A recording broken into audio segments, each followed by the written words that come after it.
사도행전 3장 1절부터 10절까지의 말씀을 우리 쉬운 성경으로 다 같이 합독하도록 하겠습니다. 어느 날 오후 3시 기도하는 시간이 되어 베드로와 요한이 성전으로 올라가고 있었습니다. 성전 문에는 태어날 때부터 걷지 못하는 사람이 앉아 있었습니다. 사람들이 그 사람을 날마다 메고 와서 아름다운 문이라고 부르는 성전 문에 앉혀놓고 성전에 들어가는 사람들에게 구걸을 하게 하였습니다. 베드로와 요한이 막 성전으로 들어가려는 것을 보고 걷지 못하는 사람들은 그들에게 구걸을 하였습니다. 베드로는 요한과 함께 그 사람을 눈여겨본 후에 우리를 보시오라고 말했습니다. 그 걷지 못하는 사람은 무언가 얻을 것을 기대하면서 두 사람을 쳐다보았습니다. 그러나 베드로는 이런 말을 하였습니다. 은과 금은 내게 없으나 내게 있는 것을 당신에게 주겠소. 나사렛 예수 그리스도의 이름으로 일어나 걸으시오. 이 말을 하면서 베드로는 그 사람의 오른손을 잡아 일으켜 세웠습니다. 그러자 그 사람의 다리와 발목에 힘이 생겼습니다. 그 걷지 못하던 사람이 벌떡 일어나 걷기 시작하였습니다. 그는 두 사람과 함께 성전으로 들어가 걷기도 하고 껑충껑충 뛰기도 하면서 하나님을 찬양하였습니다.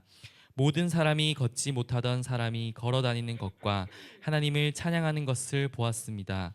사람들은 그가 전부터 성전의 아름다운 문에 앉아 구걸하던 바로 그 사람이라는 것을 알고서 눈앞에서 벌어진 이 일로 인해 크게 놀라며 이상하게 생각했습니다. 아멘.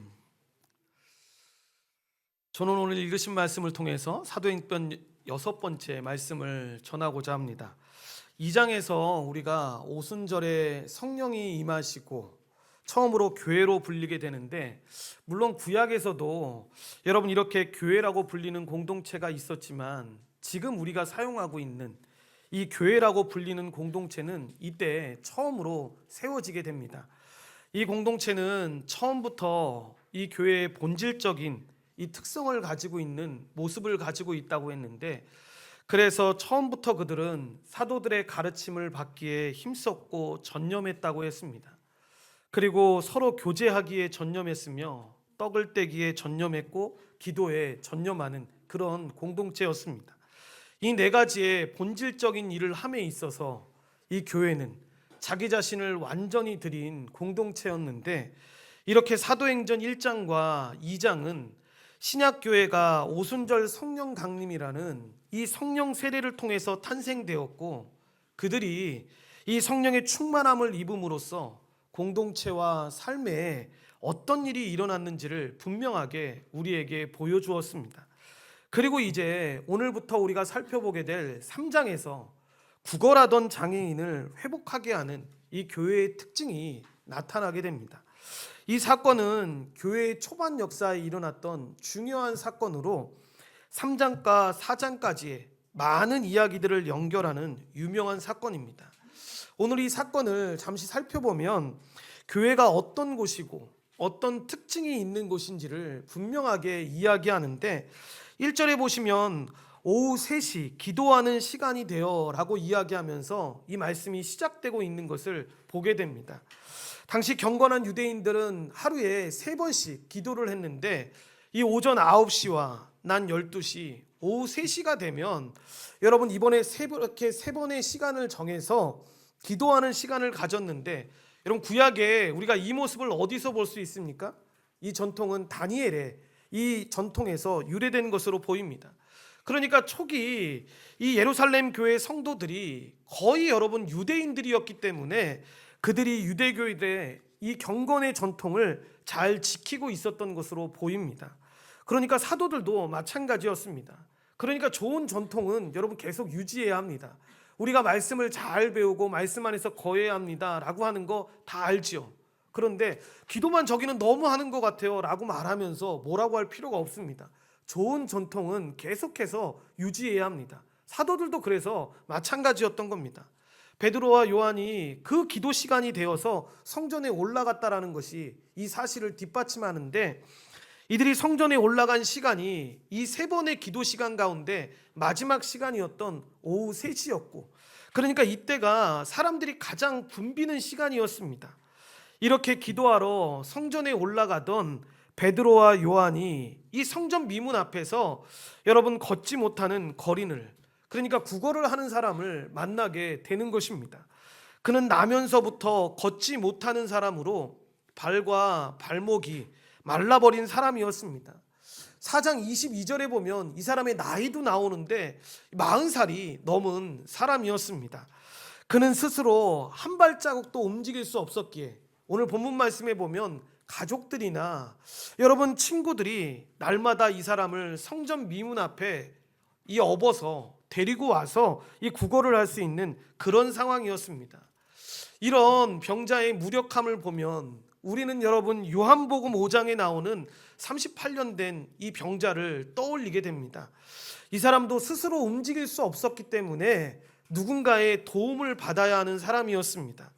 성경은 이런 무력한 사람들을 통해서 단순히 이 사람이 이런 병에 걸려서 어려움을 당하고 있어 이 정도를 말하려고 하는 것이 아니라 스스로를 구원할 수 없는 이 절망적 상태의 죄인과 스스로는 이 죄의 비참함으로부터 벗어날 수 없는 이 세상의 무력한 상태를 보여주고 있습니다.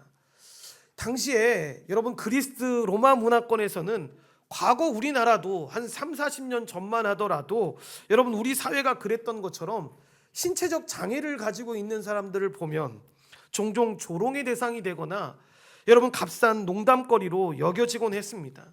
특별히 그 당시에 유대인들에게 있어서 나면서부터 장애를 가지고 태어나는 사람들을 볼 때 여러분 이 사람들은 그냥 정말 이 사람 너무 안 됐네, 엄마 너무 힘들겠다, 애가 너무 힘들겠다 이렇게 봤던 것이 아니라 그 부모들이 무슨 죄를 지었기 때문에 그런 거 아닐까라는 방면으로 그것들을 보았습니다. 분명하게 잘못된 생각이었기 때문에 요한복음 9장에 보면 주님이 나면서부터 앞을 보지 못하는 사람들을 향해서 제자들이 그런 생각을 했을 때 생각을 바로잡아 주십니다. 하나님의 영광을 위한 차원이 있으니까 그렇게 생각하라고 그들의 잘못된 생각을 바로잡아 주십니다. 그러한 배경하에서 오늘 말씀을 우리가 보기 원하는데, 베드로와 요한이 이 성전으로 들어가는 모습을 본 거리는 여러분 보통의 경우가 그랬던 것처럼 한 번만 도와주십시오 라고 말을 하게 됩니다. 그때 베드로와 요한이 우리를 보라 라고 말을 하게 되는데, 거린의 입장에서는 당연히 여러분 그저 우리가 여러분 예전에는 그런 사람들이 많아서 그런 사람들 앞에 지나갈 때 500원이나 1000원이나 이렇게 그냥 주고 지나가지 나를 봐라 이런 말 하지 않지 않습니까? 여러분 이렇게 말하는 경우는 어떤 경우입니까? 나를 통해서 뭔가 특별한 일이 일어날 거라는 걸 암시하는 겁니다. 그러니까 거린의 입장에서는 자신을 보라고 하니까 여러분 굉장히 큰 기대를 가지고 보는데, 그때 여러분 베드로가 이렇게 말하는 겁니다. 은과 금은 내게 없거니와. 여러분 여기까지만 들으면 정말 잠시 잠깐이지만 여러분 이 말을 들은 거린의 입장에서 얼마나 실망감이 가득했겠습니까? 정말 큰 거 뭔가 하나 나 줄 거라고 생각했는데 천만이 은과 금 내가 가진 것이 없다라고 이야기를 하니까. 그런데 이 베드로의 말은 여러분 사실이었습니다. 비유적으로 이야기했던 것도 있지만 여러분 현실적으로 최초의 예루살렘 교회가 우리가 2장에서 살펴본 것처럼 당면했던 현실을 그대로 반영해서 이야기하는 겁니다. 우리가 2장에서 본 것처럼 그들은 물질의 결핍 때문에 물건을 자기 것이라 주장하지 않고 통행했다라고 이야기했습니다. 그리고 그것으로도 부족해서 재산이 있는 성도들이 재산을 팔아서 공동체의 필요를 채웠다고 했습니다. 그러니까 지금 베드로가 은과 금은 내게 없다라고 말하는 건 공동체의 현실을 그대로 보여주는 말이었습니다. 하지만 베드로의 말은 여기서 끝나지 않습니다. 내게 있는 이것을 내게 주노니 나사렛 예수 그리스도의 이름으로 걸으라라고 말씀을 합니다. 이것이 바로 오늘 우리가 읽었던 이 말씀들의 핵심 구절인데, 여러분 여기서 나오는 나사렛 예수 그리스도의 이름으로 라는 이 말은 나사렛 예수 그리스도의 권위로, 그 능력으로 라는 말을 뜻합니다. 이 말을 마치고 나서 베드로가 어떻게 합니까? 거린의 오른손을 잡아서 그를 일으키는 겁니다. 그때 그 거린이 발과 발목이 곧 힘을 얻었고 일어서게 되는 것입니다. 마치 토머스 워커라는 그 목사님이 이야기하신 것처럼 그 권능은 그리스도의 권능이었으나 그 손은 베드로의 손이었던 것입니다. 여러분, 이게 우리 일이 아니라고 생각하니까, 다른 사람의 일이라고 생각하니까 그럴 수 있지, 태어나고 나서 40년이 넘는 시간 동안 제대로 걸어보지 못했던 사람이 바로 일어나게 된 겁니다. 그러니까 우리가 읽은 시온 성경에는 그렇게 나와 있지 않지만 개역 개정판에 보면 7절에 곧이라는 단어가 나오는데, 이게 뭐냐면 즉시 일어났다라는 겁니다. 그러니까 일정 기간에 이렇게 베드로가 말하고 나서 재활 치료를 받고 일어났던 것이 아니라 즉시 그곳에서 일어났던 것입니다. 그래서 보시면 그 뒤에 어떻게 나옵니까? 심지어 이 거린이 뛰었고 성전에 걸어 들어가서 하나님을 찬송했다라고 이야기를 하고 있는 것입니다. 하나님을 찬송했다라는 게 무엇입니까? 정말 이 사람 대단한 것 같아, 이렇게 말했던 것이 아니라 이 일을 행하신 분이 하나님이셨다라는 사실을 그가 고백했던 것입니다. 이것은 이어지는 베드로의 설교를 보시면 우리가 잘 알 수 있는데, 이 사람은 분명하게 주님의 이름과 그 이름의 능력을 믿었다라는 것이 분명해 보입니다. 사도행전 3장 16절 말씀을 시온 성경으로 합독하겠습니다. 예수님의 이름을 믿는 믿음 때문에 여러분이 보고하는 이 사람이 건강하게 되었습니다. 여러분 모두가 보시다시피 예수님의 이름과 그분을 믿는 믿음으로 이 사람이 완전한 치료를 받은 것입니다. 아멘. 여러분, 그리고 나서 이 사건이 끝나지 않습니다. 보시면 성전 문 앞에서 벌어진 일이고, 여러분 치유를 받은 이 거린이 성전에 기도하러 나오던 여러분 유대인들에게 익숙한 사람이었습니다. 그렇지 않았겠습니까? 여러분, 성전이 한 곳인데 그 성전의 사람들이 매일 그렇게 오는데 매일 그렇게 구걸을 하던 거린이었습니다. 그러니까 1, 2년 잠깐 속이기 위해서 그 자리에 있었던 사람이라면 여러분, 사람들이 생각했을 때 저거 뭔가 있는 거 아니야? 라고 생각할지 모르겠는데, 저 사람이 태어날 때부터 40년 동안, 그러니까 최소한 여러분 10대 이후에 20대 이후부터 거의 20년이 넘는 시간을 그 자리에 매일 지키면서 구걸을 하던 사람이었습니다. 그런데 그 사람이, 여러분 나면서부터 걷지 못했던 그 사람이 여러분 베드로의 그 말 한마디에 일어나서 심지어 뛰고 하나님을 찬송하는 모습을 그들이 지켜봤던 겁니다. 여러분, 우리가 볼 때 이걸 그냥 말로 표현만 해도, 야, 어떻게 이런 일이 있을 수가 있어? 실제로 하나님이 베푸시지 않으시면 어떻게 일어날 수 없는 일이 일어났다라고 생각하니까 10절에 보면, 여러분 개역 개정판 성경에 보면 놀라다라는 말이 2번이 반복이 됩니다. 그런데 이 단어가 당시의 언어였던 헬라어에는 2번 똑같이 그렇게 놀란다라고 쓰여지지 않습니다. 다르게 사용되어 있는데, 첫 번째는 이 놀랍게 여겼다라는 말은 뭐냐면 두려움이 들어있는 놀라움을 의미합니다. 그러니까 경건한 유대인이라고 한다면 여러분, 이런 일은 오직 하나님만이 하실 수 있다는 걸 아는 자들이었습니다. 그러니까 그들의 눈에 봤을 때 하나님만이 하실 수 있는 일이 지금 일어났으니까 너무 놀랐던 겁니다. 그러니까 얼마 전까지만 해도 그들은 유대와 갈릴리에서 이 나사렛 사람 예수가 그런 일을 행했던 것을 보았던 사람들이고 여러분 들었던 사람들입니다. 그러니까 그들은 이런 일이 일어났을 때 자연스럽게 이런 생각을 하게 되는 겁니다. 예수님께서 기사와 표적을 행하셨던 일이 또 일어났네, 이런 생각을 하는 겁니다.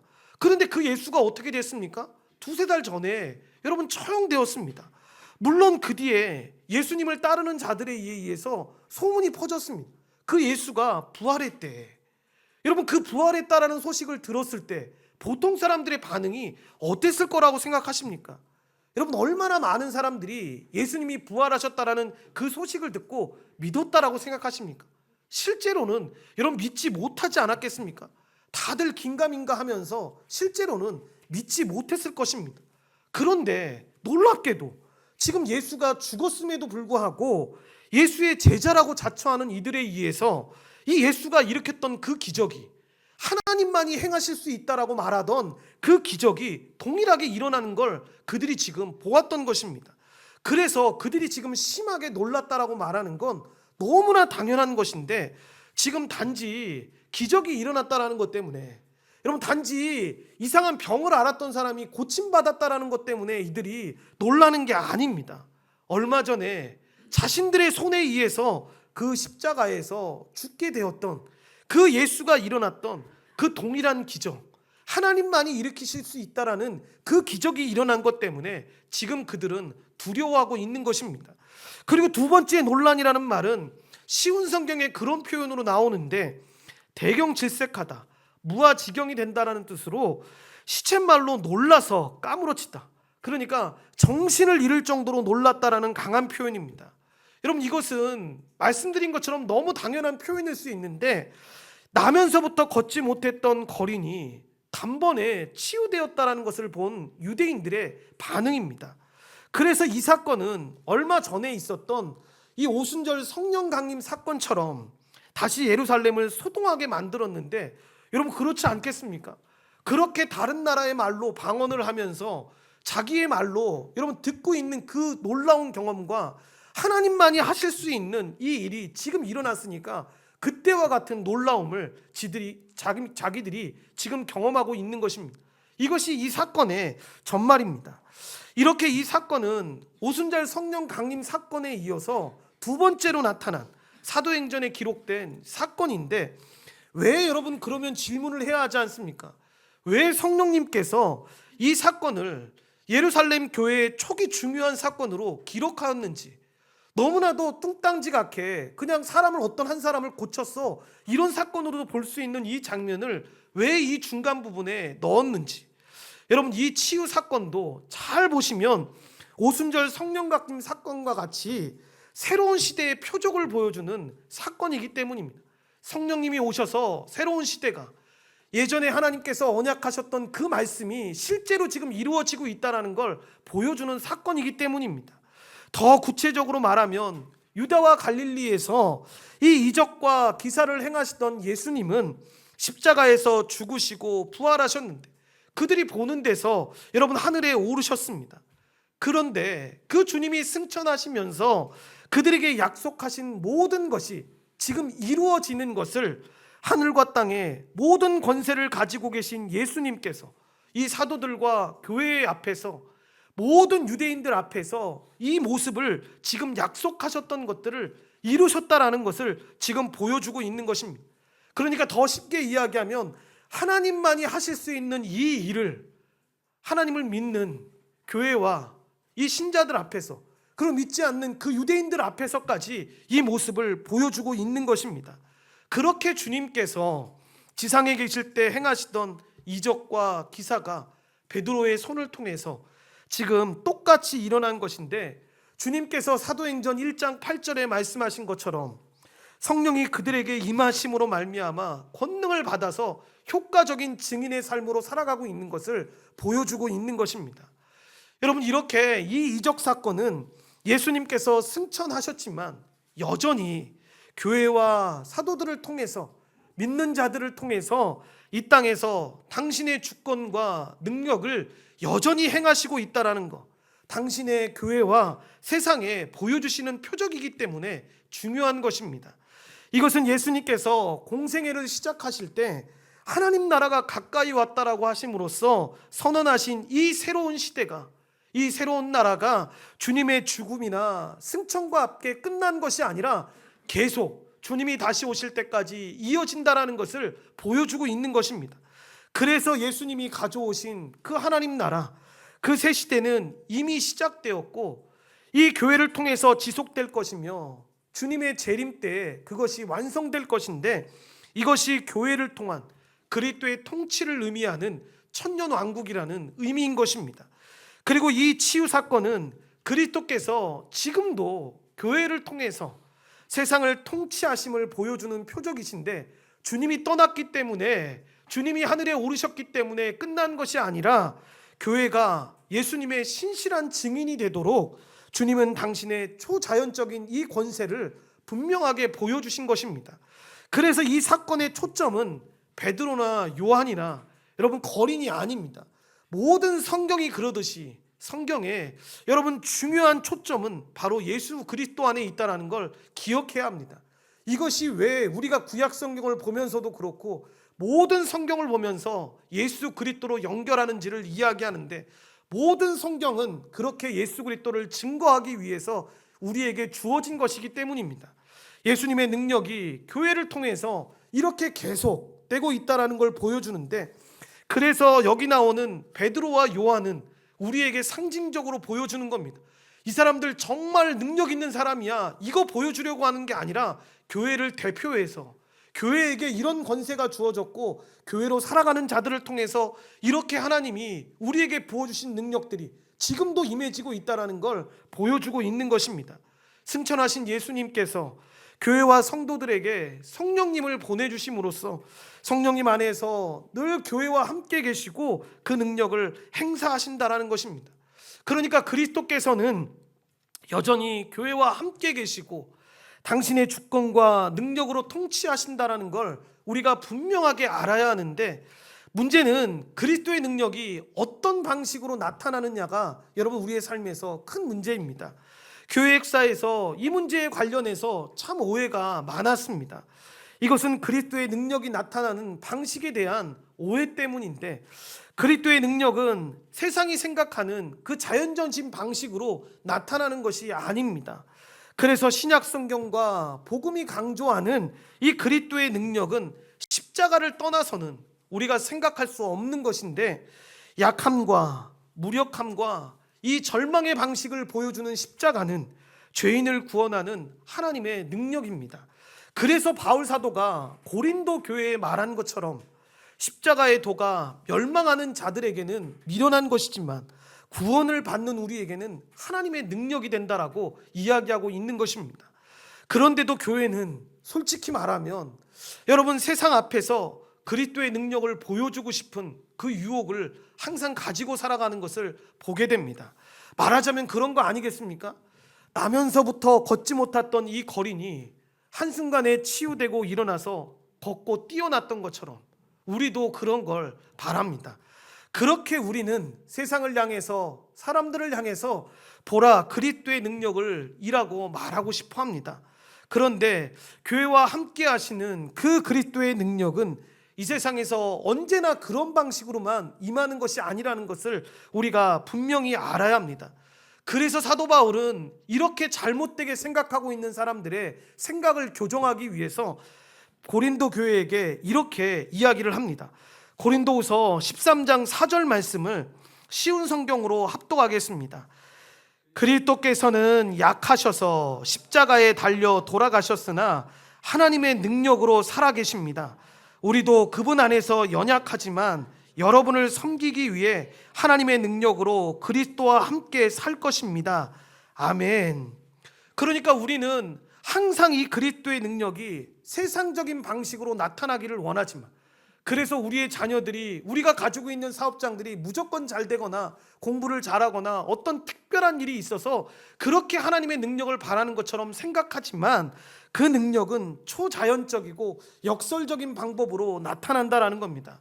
이 방법이 어떤 방법이냐면 바울 사도가 빌립보 교회의 한 유명한 고백처럼 그렇게 일하시는데, 그는 분명하게 이야기합니다. 내게 능력 주시는 자 안에서 내가 모든 것을 할 수 있느니라 라고 말씀하십니다. 여러분, 바울 사도의 이 고백은 정말 사업장마다, 가정들마다 정말 어떤 액자로 정해져서 가정들마다 다 꽂혀 있지만, 여러분 이 말씀을 잘못 오해하면 우승을 하거나 내가 뭔가를 이루기 위해서 역경을 딛고 승리를 이루었을 때만 적용하는 말씀이라고 생각하는데 전혀 그렇지가 않습니다. 바울 사도가 이 고백을 하는 맥락은 11절과 12절에 나오는 이 말씀부터 잘 봐야 합니다. 그러니까 빌립보서 4장 11절부터 13절 말씀을 쉬운 성경으로 합독하겠습니다. 내 처지가 힘들어서 이렇게 말하는 것은 아닙니다. 나는 내가 가진 것에 만족하고 있으며 어떠한 환경에서도 감사하는 법을 배웠습니다. 가난을 이겨낼 줄도 알고 부유함을 누릴 줄도 압니다. 배부를 때나 배고플 때나 넉넉할 때나 궁핍할 때나 어떤 형편에 처해서도 기뻐하고 즐거워합니다. 내게 능력 주시는 그리스도를 통하여 나는 모든 것을 할 수 있습니다. 아멘. 여러분, 어떤 상황이라고 이야기합니까? 모든 상황 속에서 그러니까 불평하거나 원망하지 않고 견디고 감사하고 이 자족하는 비결을 배웠다라고 이야기하는데, 그것은 자기에게 능력을 주시는 그리스도 안에서 모든 것을 할 수 있었다라고 이야기하고 있는 것입니다. 그렇게 1등을 하든 꼴등을 하든 상관없이, 내가 지금 건강하든 건강하지 않든 상관없이, 풍부하게 살아가든 빈곤하게 살아가든 상관없이 자신을 견디게 하고 이기게 하시는 것은 오직 그리스도의 능력이다라고 이야기를 하고 있는 것입니다. 그러니까 교회가 외적인 성장을 하고 멋진 예배당을 지음으로써가 아니라는 겁니다. 성도가 이 경제적 공경을 딛고 경제적 번영을 이뤄야지만 이런 고백이 나올 수 있는 것이 아니라는 겁니다. 모든 환경에서 교회와 성도는 그리스도의 능력을 경험하고 세상 앞에서 드러낼 수 있다라는 것을 이야기하는 것인데, 그리스도의 이름을 높일 수 있다라는 것입니다. 이렇게 교회는 세상에 존재하는 그리스도의 몸으로서 이 교회가 고유하게 가지고 있는 것을 세상에 줄 수 있어야 하는데, 그래서 만일 교회가 여러분 은과 금을 많이 소유하고 있다면 교회는 그 세상에 은과 금을 많이 나누어 주어야 합니다. 마땅히 해야 될 일입니다. 그런데 교회가 아니더라도 그런 일을 할 수 있는 곳이 많이 있다는 것도 잘 알아야 합니다. 그리고 모든 교회가 다 은과 금을 소유하고 있는 것은 아니라는 사실도 잘 기억해야 합니다. 그렇다면 우리가 한번 질문해야 하지 않습니까? 교회가 교회이기 때문에, 그렇게 어떤 조건이 있고 없고서가 아니어도 교회가 교회이기 때문에 가지고 있는 것이 무엇인지를 우리가 분명히 알아야 하는데, 베드로가 분명하게 이 사실에 대해서 이야기하는 겁니다. 내게 있는 이것을 내게 주노니 나사렛인 예수 그리스도의 이름으로 일어나 걸으라라고 이야기를 하는 겁니다. 베드로가 말한 여러분 내게 있는 이것이 무엇입니까? 여러분 병 고치는 은사 이런 거 말하는 겁니까? 아닙니다. 그 범주 안에 있는 것일 뿐이지, 여러분 베드로가 지금 이야기하고 있는 건 나사렛 예수 그리스도의 이름의 능력을 지금 이야기하고 있는 것입니다. 교회는 이것을 가지고 살아가는 자들입니다. 그래서 여러분 교회는 어떤 곳입니까? 라고 이야기할 때 이렇게 말할 수 있는 겁니다. 나사렛 예수 그리스도의 그 이름의 능력을 가진 곳이 교회입니다 라고 이야기를 해야 합니다.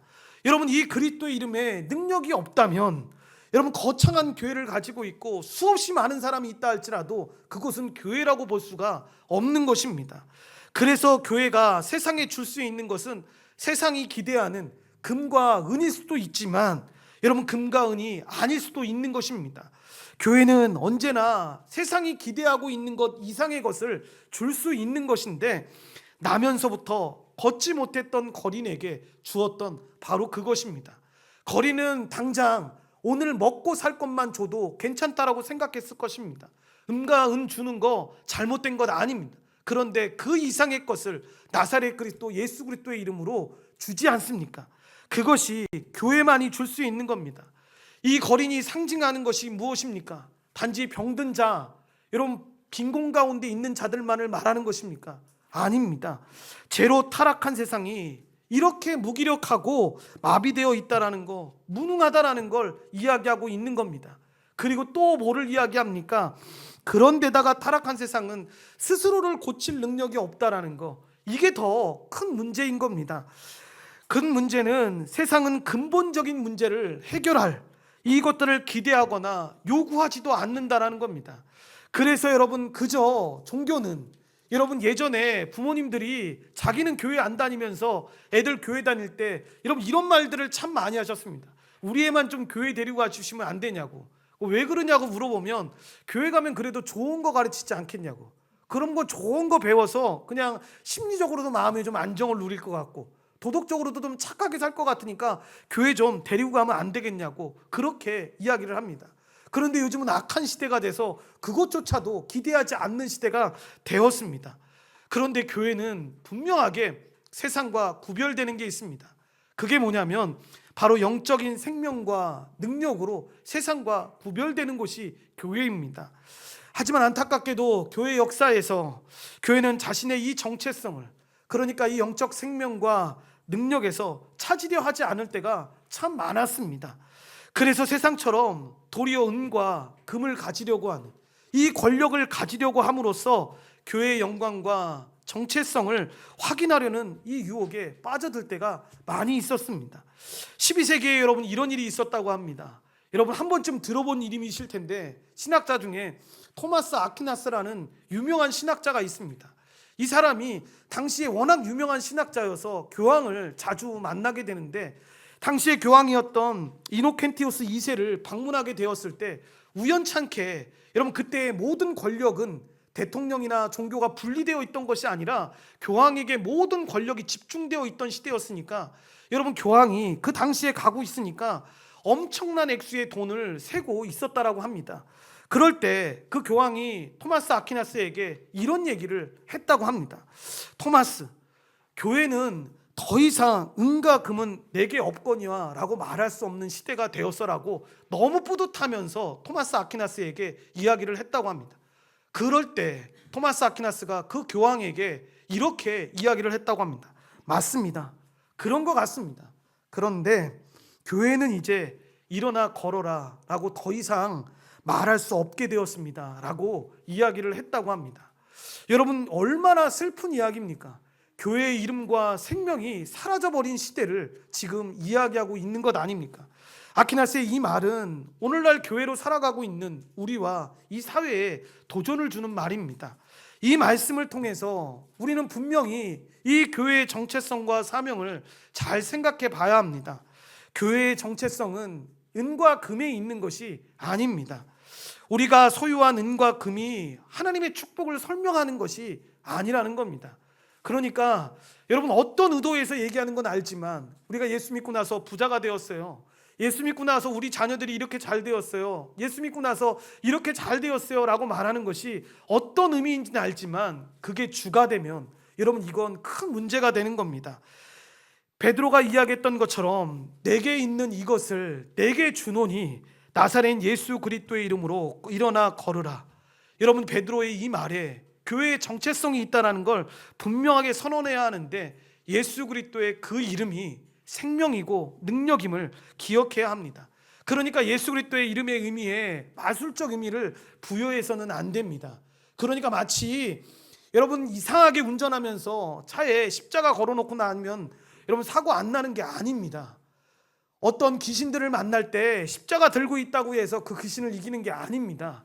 귀신을 쫓아낸다고 할 때 전혀 예수도 믿지 않는 사람이 예수 이름으로 나가라고 해서 쫓아지는 게 아니라는 겁니다. 어떻게 우리가 압니까? 여러분 뒤에 우리가 사도행전 말씀을 보면 나오지만, 유대인 제사장이었던 스게와의 7 아들들이 이 사도 바울을 따라서 어떻게 합니까? 예수님의 이름으로 귀신 들린 사람에게 명령받다가 어떤 일을 당합니까? 귀신의 공격을 받는 일이 생기게 되는 겁니다. 쉽게 이야기하면 그런 겁니다. 나는 너 누군지 모른다라는 겁니다. 그렇게 예수 그리스도의 이름으로 말한다고 해서 내가 나가는 게 아니라, 그 이름의 능력을, 생명을 믿고 말하는 자들에게 그런 일들이 일어나는 거지, 여러분 그렇게 말하지 않는 자들에게 이 일들이 일어나지 않는다는 걸 분명하게 이야기하는 겁니다. 그러니까 나면서 걷지 못했던 이 사람이 일어난 능력은 그저 마술적 어떤 주문을 외워서 일어났던 것이 아니라, 온 세상을 통치하시는 그 예수님의 능력이, 생명이 나타났던 사건인 것입니다. 우리도 늘 이런 식의 정체성의 위기와 여러분 유혹을 경험합니다. 그래서 우리도 항상 여러분 그런 생각 솔직히 들 때 있지 않습니까? 나는 왜 세상에서 이렇게 성공하지 못하고 변변치 못하게 살아가는가? 왜 나는 예수 믿는 사람임에도 불구하고 이렇게 병이 들어서 하나님의 영광을 가리고 있는지 모르겠다고. 청년부 맡았을 때 청년 중에 하나는 그런 얘기 하더라고. 예수님 말씀처럼 정말 설교 말씀 듣고 나서 정직하게 살려고 직장에서 했다가 정말 많이 핍박받았다고. 그런데 그 옆에 있던 리더가 웃으면서 그렇게 얘기하는 겁니다. 야, 그거는 말씀만 그런 거지, 그렇게 살면 큰일 나지, 그렇게 얘기하는 겁니다. 그때 처음은 아니죠. 제가 리더들을 많이 혼냈었으니까 그 리더를 엄청나게 혼내면서 그 앞에서 정정했던 적이 있습니다. 그딴 소리를 하면 안 된다고. 왜 예수님의 말씀으로 살아가는데 어려움을 당했는데 있을 수 있는 일이지, 그 안에서 힘을 얻고 잘 살아가라고 이야기하지, 그 앞에서 그건 그냥 예수님의 말씀이지 현실에서 그런 일은 있을 수 없어라고 말하면, 여러분 실제로 그 사람도 그렇게 생각하고 있기 때문에 그렇게 말하고 있는 것 아닙니까? 여러분, 예수님의 말씀이 우리의 삶에서 실제적으로 이런 일들이 일어나고 있지 않는다고 생각하면 이런 말씀을 볼 때 그냥 책을 보는 것과 뭐가 다른 것입니까? 성경을 볼 때 우리가 일반적으로 소설책을 보는 것과 다를 게 뭐가 있겠습니까? 아유, 목사님, 이건 초대교회나 있었던 일이지 우리한테 실제로 일어날 수 있는 일입니까? 라고 물어보면 여러분, 일어날 수 있는 일입니다. 그러니까 혹시나 그런 생각을 갖고 있다면 그건 그냥 마귀가 주는 생각입니다. 여러분, 그리스도인의 정체성은 그런 데서도 찾는 게 아닙니다. 교회도 그렇습니다. 여러분, 생각해 보십시오. 정말로 큰 교회에서 사람들이 많이 모이는 곳에서 하나님의 은혜가 있고 하나님의 능력이 있는 것이라면, 그리고 사람들이 이야기하는 것처럼 눈에 보이는 어떤 특별한 현상들, 우리 자녀들이 잘 되거나 우리 사업장이 분명히 잘 되는 것 같고 여러분 하나님의 은혜를 구하는 것이라면, 여러분 그게 믿는 신자의 정체성이라고 어떻게 이야기할 수 있겠습니까? 마치 여러분 그런 거 아니겠습니까?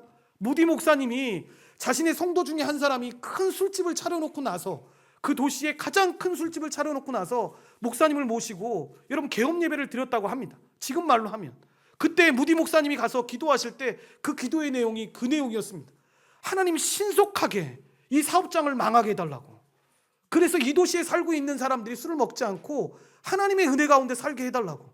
여러분, 이 기도를 들었을 때 이 사람이 어떤 마음이었을 거라고 생각합니까? 당연히 시험에 듭니다. 그리고 목사님을 향해서 어떻게 목사가 성도를 향해서 망하게 해달라고 기도를 할 수가 있냐고. 그럴 때 목사님이 그 성도에게 그렇게 얘기했다고 합니다. 이게 잘 되는 것이 하나님의 축복이겠습니까? 정말 크게 만들었으니까 잘 될 것 같은데, 하나님이 만약에 이걸 잘 되게 하셨을 때 이게 정말 하나님의 축복이라고 진짜 신자로 살아가는 여러분의 생각에, 당신의 생각에 그걸 믿고 있냐고 질문했습니다. 그 질문에 그 사람이 대답을 못했던 겁니다. 왜냐하면 정상적인 신자라면 여러분 이게 하나님의 축복입니다. 이렇게 해서 11조 많이 드리고 하나님께 많이 드리는 게 축복입니다 라고 여러분 만약에 말하고 있다면 그게 어떻게 하나님을 믿는 신자라고 말할 수가 있겠냐라는 겁니다. 교회가 가지고 있는 여러분 이 영적 생명과 영적인 능력은 세상 사람들이 말하고 있는 그 생명과 능력이 아닙니다. 그래서 우리는 자주 물어봐야 합니다. 우리 교회가 이 생명과 능력을 가지고 변치 않게 걸어가고 있는지. 실수할 때 있지만, 잘못할 때 있지만 그 안에서도 이 안에 머리 되시는 분이 예수 그리스도라는 걸 인정하고 그 말씀에 순종하면서 우리가 살아가고 있는지를 잘 생각해 봐야 합니다. 그러니까 교회가 초자연적으로 일어난 이런 공동체라면 당연히 교회가 가진 능력도 초자연적인 것이 너무 당연하지 않습니까? 그러니까 중세의 황제들이 누렸던 그 권력이나 지금 사람들이 얘기하는 기복신앙 구하는 것처럼 그렇게 뭔가를 바라고 이루는 것이 전부가 아니라는 것을 믿는 신자들이 분명하게 알아야 합니다. 그래서 이 말씀을 보면서 은과 금은 내게 없거니와 라고 말할 때 우리의 필요한 것들을 구할 수 있습니다. 그런데 주가 되는 것이 무엇인지를 봐야 합니다. 그래서 우리는 세상을 향해서 동일하게 베드로처럼 설명해야죠. 우리를 보라. 예수 그리스도만이 주실 수 있는 그 능력을 가지고, 생명을 가지고 여러분 말해야 합니다. 그 능력과 생명이 여러분 무엇입니까? 예수의 능력보다 어떤 과학적인 힘이나 어떤 여러분 이상한 현상들을 말하고 있는 게 아닙니다. 유튜브에서 말하고 있는 이상한 것들을 여러분들에게 증거하고 있는 게 아닙니다. 합리적이지 않을 수도 있고, 여러분 삼위일체 하나님을 우리가 이번 금요일날 공부하면서도 느꼈던 부분 중에 하나가 그런 건데, 여러분 하나님이 말씀하실 때 우리가 이해되지 않는 부분은 우리의 이성적으로 이해되지 않는 게 아니라 초월한 것입니다. 그러니까 여러분 우리가 믿는 하나님이 전지하다라고 이야기하는데, 여러분 우리의 생각 속에 하나님의 모든 것을 다 알고 있다고 이야기하면 그게 어떻게 초월하신 분이 될 수가 있고 전지전능하신 하나님이다라고 이야기할 수가 있는 것입니다. 우리만이 가지고 있고, 여러분 우리만이 줄 수 있는 그 능력을 의지하면서 여러분 기도하는 마음을 가지고 세상을 섬겨야 되는 것입니다. 그것은 예수 그리스도의 이름으로 이 영적으로 죽은 자가 살아나고 이 구원을 경험하는 신자로서 하나님의 백성에 동참하게 되는 일인 것입니다. 거린이 뛰면서 하나님의 성전에 들어가서 하나님을 찬송하였듯이 말하는 겁니다. 여러분 우리가 그렇게 할 때 세상은 교회를 두려워하거나 놀라서 정말 입을 다물지 못할 것입니다. 우리가 살아가는 이 세상에서 그런 일들이 계속해서 벌어져야 되는데, 보시면 초대교회나 사도들은 기적을 행하려고 하거나 여러분 애쓰거나 기적에 열광하지 않았습니다. 왜 계속해서 이런 말씀을 드렸냐면, 여러분 이게 정말 기적을 통해서 이런 일이 일어난 걸 정말 우리가 기대하고 소망하는 마음은 있어야 하지만, 이것이 전부가 아니라는 걸 분명하게 기억해야 되는 이유는, 이게 전부라고 한다면 여러분 사도들은 계속해서 하나님께 그것을 구하지 않았겠습니까? 하나님 기적을 베푸니까요, 이적이 일어나니까 사람들이 이렇게 오네요. 하나님을 믿네요. 하나님의 은혜 가운데 걸어가니까 하나님 이렇게 계속 기적과 이사가 일어날 수 있게끔 도와주십시오라고 기도하지 않았겠습니까? 예수님도 마찬가지 아닙니까? 그렇게 해서 모든 사람들이 예수 그리스도를 믿었다고 생각한다면, 여러분 이 장면을 본 많은 사람들, 이렇게 성전으로 들어가서 하나님을 찬송하는 이 모습을 보면서 이때 있던 유대인들은 다 예수님 믿어야 하지 않습니까? 그런데 현실의 모습은 어땠습니까? 여러분 그렇지 못했습니다. 예수님 당시에도 그랬지만, 여러분 40년 동안을 나면서 여러분 걷지 못했던 사람이 걸었으면 우리가 생각할 땐 기본적으로 그런 생각 안 듭니까? 야, 정말 하나님 대단하시다. 그러니까 하나님만이 하실 수 있는 일이라고 이야기하는 건데, 그러면 정말 하나님 잘 믿을 수 있을 것 같은데, 여러분 실제로 우리 주변에 그런 일들을 경험해 보지 못한 분들이 의외로 많지만, 여러분 실제로 어릴 때부터 이런 것들을 경험하면서 자랐던 사람들은 여러분 이런 환경 속에 있었을 때 사람들이 잘 믿을 것 같은데 잘 못 믿습니다. 제가 언젠가도 이야기했던 것처럼 저는 어린 나이 때 이런 경우를 봤습니다. 왜냐하면 그렇게 기도하는 교회에 있었으니까 아버지가 어느 한 날 기도하시고 나서 와서 말씀을 해주시는 겁니다. 동준아, 우리 교구에 이런 분이 있잖아. 아주 병준이와 같은 초등학교 때였는데 그런 얘기를 하신, 매주마다 기도원을 가서 하루씩 작정하시고 내려오셨는데, 오시고 나서 하셨던 얘기가 뭐냐면, 하나님이 진짜 살아계신 것 같아. 어린 나이니까 얼마나 궁금합니까? 아빠 왜요? 이야기하니까, 너 우리 교회에, 지금 우리 교구에 그 다리 절면서 몇 년간 같이 있었던 분 알지? 그러니까, 예 알지요. 그러니까 그분 다리가 길어졌어. 그래가지고 다리가 똑같은 이 다리가 돼서 걸어가게 됐어. 여러분 이때 제가 진짜 믿음 좋은 사람이었으면 어떻게 하겠습니까?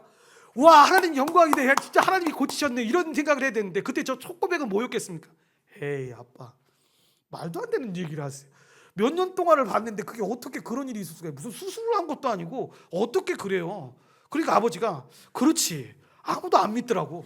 근데 주일날 교회 가보면 너도 조심해라, 깜짝 놀랄 거야, 이렇게 얘기를 했는데, 여러분 제가 주일날 가서 제일 먼저 했던 게 뭐였겠습니까? 막 기도하고 막 하나님의 은혜를 구했겠습니까?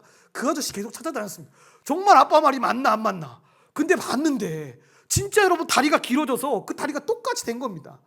진짜 여러분 그 당시 제가 받았던 그 충격을 진짜 잊지를 못합니다. 저는 솔직히 암이 고쳤다거나 이런 것들은 실제로 뭐 암을 제가 엑스레이 사진을 봤습니까? 뭐 이분이 암이 고쳤다고 했는데 이게 잘 믿겨지지 않았습니다. 그런데 이건 실제로 봤던 거지 않습니까?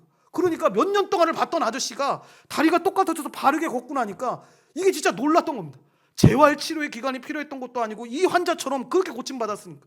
그런데 이거보다 더 충격적인 사건이 몇 달 뒤에 일어납니다. 그게 뭐였는지 아십니까? 그 아저씨가 교회를 떠난 거였습니다. 저는 진짜 이해가 안 됐습니다. 그래서 아버지한테 질문을 했던 겁니다. 아빠, 어떻게 그럴 수가 있어? 그렇게 다리가 짧아서 현대의학으로 고칠 수 없다고 했던 사람이 다리가 길어져서 똑같이 걷게 되었는데 왜 떠났어? 지금 생각해보면 아빠가 답을 찾지 못했던 것 같습니다. 그 저한테 했던 얘기가, 아빠도 잘 몰라.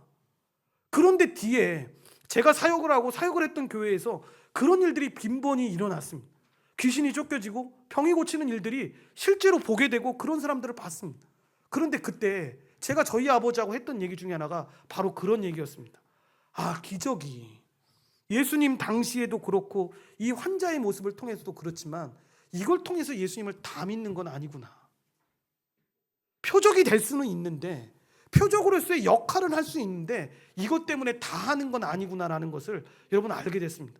실제로 그랬다면 예수님 시대에, 그리고 이때 이 모습을 봤던 유대인의 성전들에 들어갔던 모든 사람들은 예수님을 믿었어야 했는데, 여러분 실제로 보면 믿었던 사람들은 극히 일부였지 않습니까? 여러분 우리가 살아가는 동안에도 마찬가지입니다. 많은 사람들이 그런 얘기합니다. 기적 없이 복음을 전하면 힘이 없다고. 그러니까 목사님 좀 신유의 은사를 있게 해달라고 기도하시라고 이렇게 얘기하시는 분도 있고, 어떤 분들은 그렇게 있어야지만 그래도 어렵게라도 예수님 믿는다라고 이야기합니다. 여러분 전혀 동의할 수 없는 말이고 잘못된 말입니다. 여러분 우리가 복음을 전하고 이런 일들은 우리가 말 잘해서 우리 안에 어떤 능력이 있어서 우리 안에 있는 게 아닙니다. 그리스도 안에 있는 겁니다. 그리스도의 힘과 생명이 전해지는 겁니다.